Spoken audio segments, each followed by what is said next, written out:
ఏ కుటుంబంకైనా ఆ ఇంట్లో ఉండే ఇల్లాలే ఆధారం. మన ఇల్లాలు సంతోషంగా ఉంటే గనక ఆ కుటుంబంలో ఉండే ప్రతి ఒక్కరూ సంతోషంగా ఉండేదానికి అవకాశాలు ఎక్కువ ఉంటాయి. కానీ అన్ఫార్చునేట్గా ఎంతో మంది మహిళలు వాళ్ళకున్నటువంటి ఒక సమస్యని వాళ్ళు బహిర్గతం చేసుకోలేరు. వాళ్ళు సిగ్గుపడ్డం కావచ్చు, లేకపోతే చెప్తే ఏమనుకుంటారు ఏమోనని భయం కావచ్చు.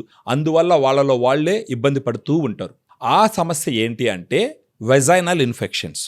వెజైనల్ ఇన్ఫెక్షన్స్ అన్నది ఈ రోజుల్లో సర్వసాధారణం అయిపోయింది. రీజన్ ఏంటంటే ఫ్యామిలీలో ఉన్నటువంటి మహిళలు చాలా స్ట్రెస్ఫుల్ కండిషన్లో పనిచేస్తుంటారు. స్ట్రెస్ ఎక్కువ ఉంటుంది వాళ్ళకి. ఆ స్ట్రెస్ వల్ల వెజనల్ ఇన్ఫెక్షన్ రావచ్చు, లేదా డయాబెటీస్ ఉంటే వెజనల్ ఇన్ఫెక్షన్ రావచ్చు, లేదా కాంట్రాసెప్టివ్స్ యూజ్ చేస్తుంటే వాటి వల్ల వెజనల్ ఇన్ఫెక్షన్స్ రావచ్చు, లేదా మేల్ పార్ట్నర్ దగ్గర నుంచి కూడా వెజనల్ ఇన్ఫెక్షన్ రావచ్చు. ఈ వెజనల్ ఇన్ఫెక్షన్ వచ్చిందని తెలిసేది ఎలాగంటే వాళ్ళకు వైట్ డిశ్చార్జ్ రావడం ద్వారా, అక్కడ ఇచ్చింగ్ దురదగా ఉండడం ద్వారా, అది కాకుండా యూరిన్కి వెళ్ళినప్పుడు మంట పుట్టుతూ ఉండడం ద్వారా వాళ్ళకి వెజనల్ ఇన్ఫెక్షన్ వచ్చిందని తెలుసుకుంటారు. కానీ ఈ వెజనల్ ఇన్ఫెక్షన్ వచ్చిన వాళ్ళు నాకు చాలా మంది ఫోన్ చేస్తూ ఉన్నారు. వాళ్ళు ఏం చెప్తున్నారంటే, సార్ మేము antibiotics, anti fungals, vaginal washes వాడినంతసేపు కంట్రోల్గా ఉంటుంది, అది ఆపిన తర్వాత మళ్ళా సర్వసాధారణం అయిపోతుందని ప్రతి ఒక్కరూ ఈ సమస్యతో బాధపడుతూ ఉన్నారు. ఈ antibiotics, vaginal washes, anti fungals వచ్చి ఒక ఇన్ఫెక్షన్ స్ట్రాంగ్గా ఉన్నప్పుడు అప్పటికప్పుడు కంట్రోల్ చేయడానికి ఉపయోగపడుతుంది. ఫర్దర్గా అది రాకుండా ఉండాలి అని అంటే మనం ఆలోచించాల్సిన ప్రోడక్ట్ వచ్చి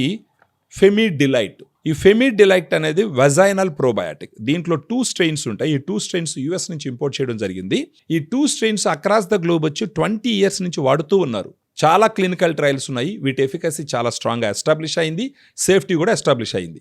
ఈ ఫెమిడిలైట్ రోజుకు ఒక క్యాప్సూల్ భోజనం తర్వాత తీసుకుంటూ ఉంటే మింగుతూ ఉంటే ఒక 3 నెలల పాటు వాడుకున్నారు అని అంటే వెజైనా నుంచి వచ్చే వైట్ డిశ్చార్జ్, ఇర్రిటేషను, ఇచ్చింగు, యూరిన్కి వెళ్ళినప్పుడు వచ్చే మంట ఇవన్నీ తగ్గి మళ్ళా మీకు ఇన్ఫెక్షన్ రాకుండా కాపాడేదానికి అన్ని రకాలుగా ఉపయోగపడుతుంది. మనకు చాలామంది ఆడవాళ్ళు తీసుకొని వెజనల్ ఇన్ఫెక్షన్స్ను కంట్రోల్ చేసుకొని నాకే ఫోన్ చేసి, సార్ చాలా మంచి ప్రోడక్ట్ ఇచ్చినారు, ఎన్ని డాక్టర్ల దగ్గర తిరిగినా, ఎన్ని మనం యాంటీబయాటిక్స్, యాంటీ ఫంగల్స్ వాడినా కూడా మాకు తగ్గలేదు, ఇప్పుడు మేము ఫెమిడిలైట్ వాడుకుంటున్నాము, మాకు వైట్ డిశ్చార్జ్ తగ్గింది, ఇచ్చింగ్ తగ్గింది, చాలా హ్యాపీగా ఉంది అని చెప్పడం జరుగుతుంది. సో ఈ ఫెమిడిలైట్ గురించి ఫర్దర్గా మీకు డీటెయిల్స్ తెలుసుకోవాలి అని అంటే ఈ వీడియోలో ఉన్నటువంటి ఫోన్ నెంబర్కి మీరు ఫోన్ చేస్తే డీటెయిల్గా ఎక్స్ప్లెయిన్ చేయడం జరుగుతుంది. దాని ద్వారా మీరు ఒక మంచి డెసిషన్ తీసుకొని ఈ ఫెమిడిలైట్ రోజుకు ఒక క్యాప్సూల్ లెక్కన అట్లీస్ట్ ఒక 3 months వాడుకున్నారంటే మీ వెజనల్ ఇన్ఫెక్షన్స్ అన్నీ క్లియర్ అయ్యి మళ్ళీ antibiotics, anti fungals, vaginal washes వాడాల్సిన అవసరం లేకుండా హ్యాపీగా మీ సంసార జీవితాన్ని మీరు ఎంజాయ్ చేయొచ్చు. అదేవిధంగా మీ స్ట్రెస్ వీటన్నిటి నుంచి బయటపడి హ్యాపీగా మీ దినచర్యను మీరు చేసుకునే విధంగా అవకాశాలు ఉంటాయి.